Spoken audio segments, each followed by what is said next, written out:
Hi, I'm Gary, welcome to my channel and welcome to my look at the brand new Miles M.52 from Aerocraft. I've gone for the 1/48 scale version. The M.52 is available in 1/32 and 1/72 as well.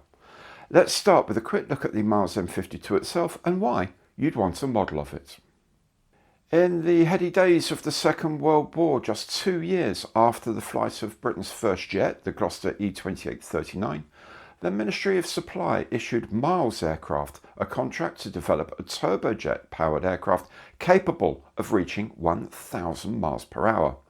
Designed by Donnell Brown, the Miles M.52 was a revolution in high-speed design.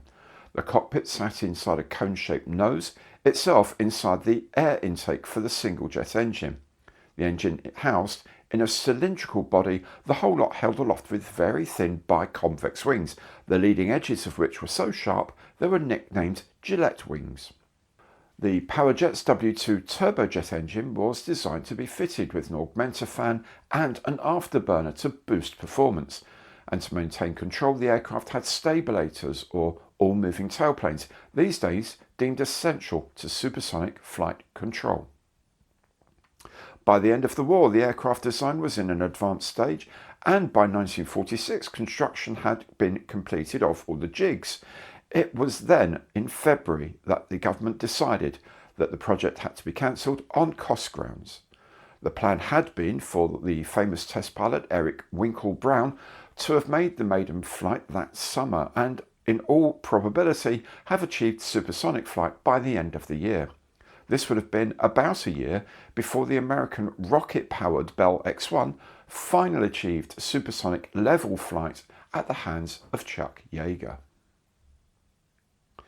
Now, there have been many stories of how the test data from the project were given to the USA with nothing coming back, reneging on an agreement to share high-speed data, and claims that the Bell X-1 used many lessons from the M.52 program, including the critical all-moving stabilators. Whatever the truth of all of this, it's entirely possible that with continued government support, the jet-powered Miles M.52 would have been the first aircraft to break the sound barrier in level flight.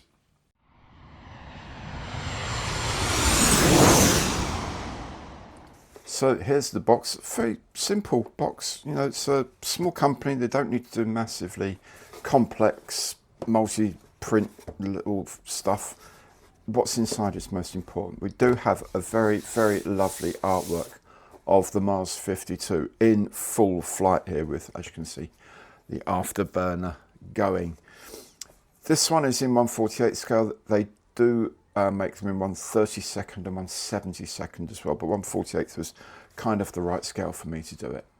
Anyway, nice solid sturdy box. Let's have a look inside. Okay, so in here we have there's a decal sheet and a paint mask, and there's also the canopy there. There's lots of bags of 3D printed parts, which we'll have a look at in a bit.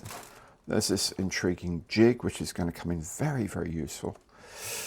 There's the introduction and the instructions and various notes about building the kit. And there's a poster as well. So, a poster of the Miles M.52. Let's have a look at the rest of the contents in a bit more detail.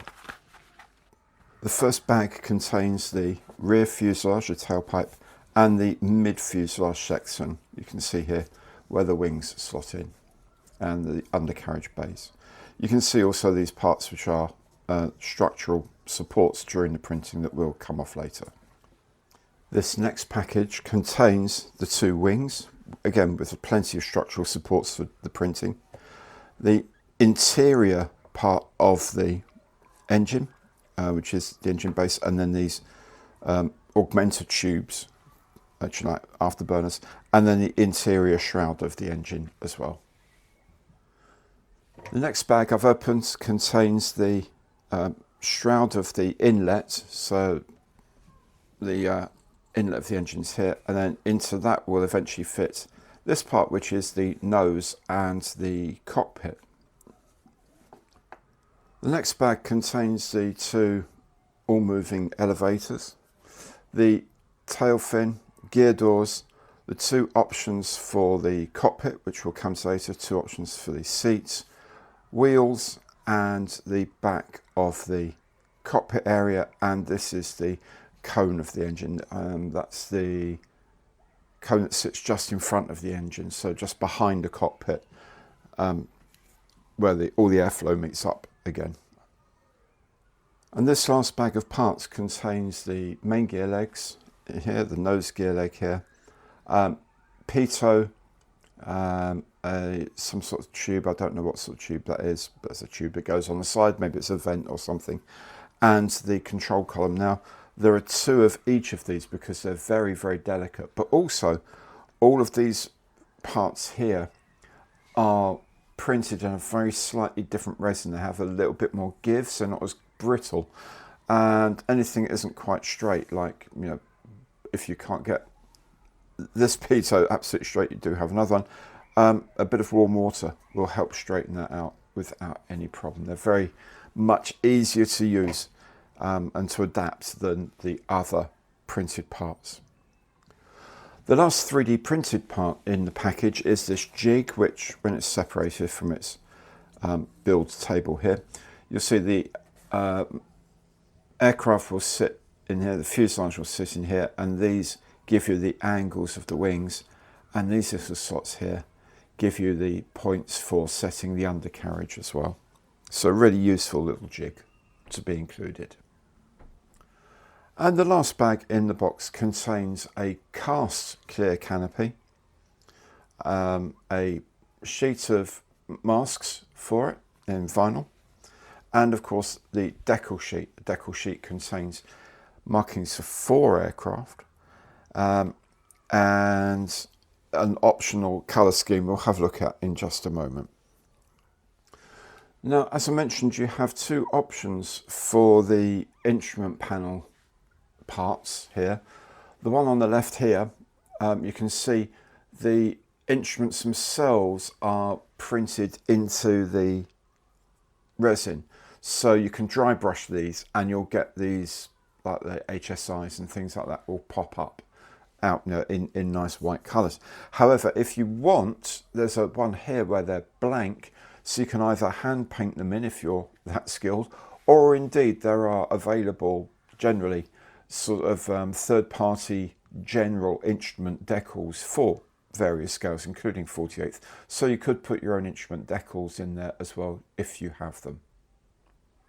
Likewise, there are two options for the seats. The one comes with straps built in, and the other comes plain in case you wish to find a pilot to put in, or indeed do your own straps from photo etch or from paper, or however you want to, or foil, however you want to do it.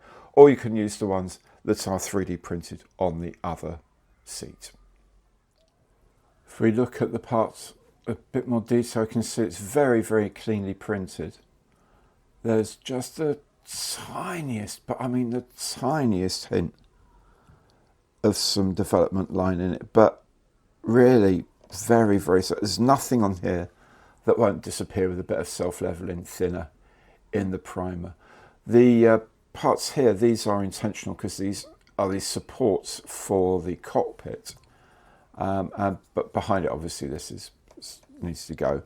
You do need to put some weight in this, so I think when the cockpit goes in here, the back of here will be quite a large space, so there'll be plenty of room for some liquid gravity to go in there to keep the thing on its nose when it's parked.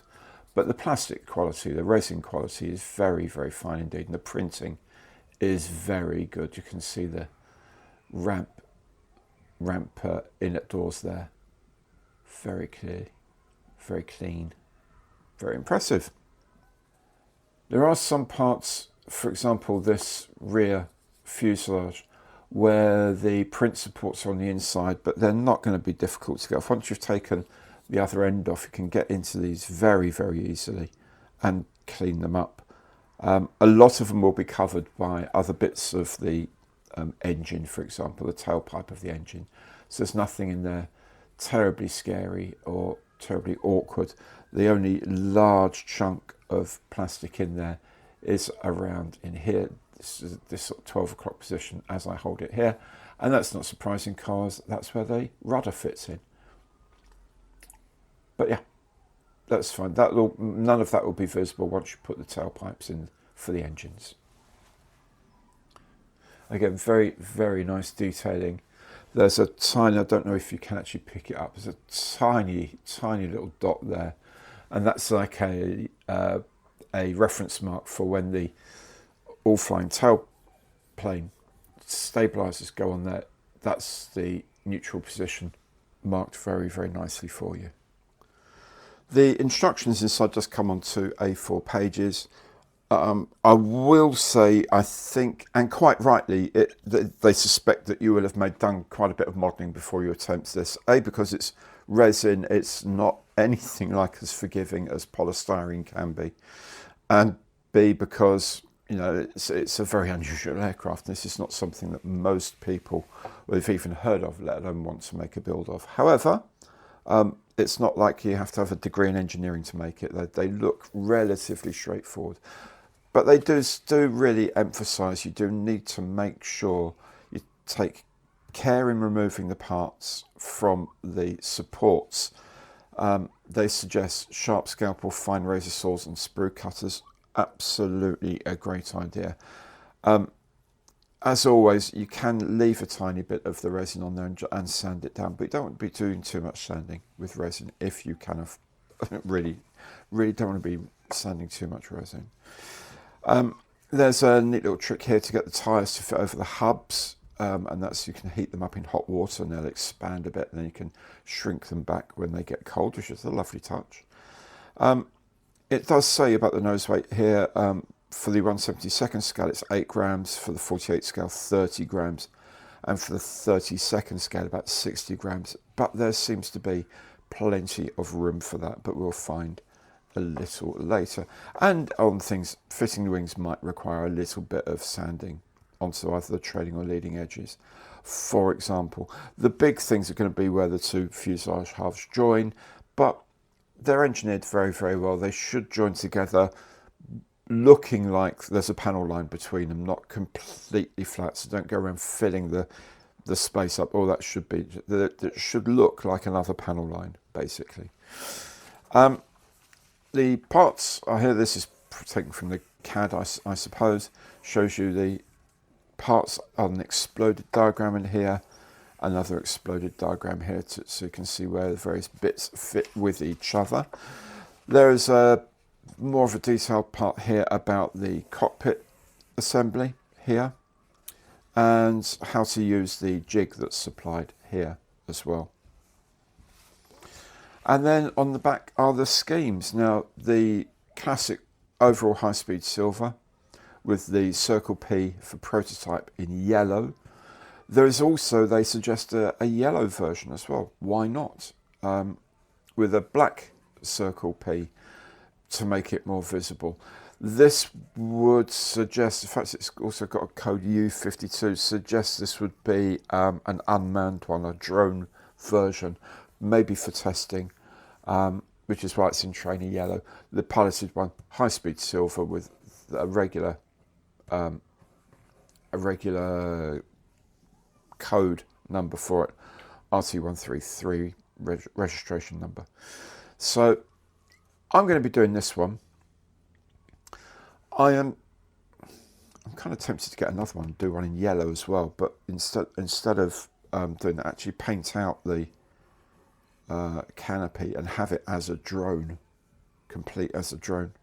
I'll think about that. But anyway, my one's going to be built in high-speed silver because that's the one I like. That's what I look. So I'll actually I'll have a think about how much. I think the tail section here needs to be a high polish, like it is here. High-speed silver is kind of like a mix of silver and white paints that the RAF used. The Humbrol silver, people always complain Humbrol silver isn't very silver.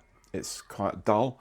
And that's because I suspect the Humbrol, I think it was at 33, is, to all intents and purposes, high-speed silver because it was developed in order to paint mainly British jet planes a silver colour, so it looks actually quite high-speed silver. So for your very fancy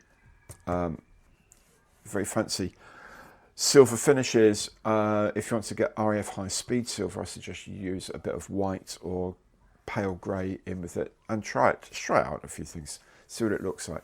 It should have this sort of slightly dulled finish, or you can have it really high gloss. Now I'm tempted, because it is a genuinely high-speed aircraft, I'm tempted to have it as more bare metal and a mixture of dural and regular aluminium, maybe steel in some parts and things like that, because I suspect it would have flown polished, partly for aerodynamics and partly for weight.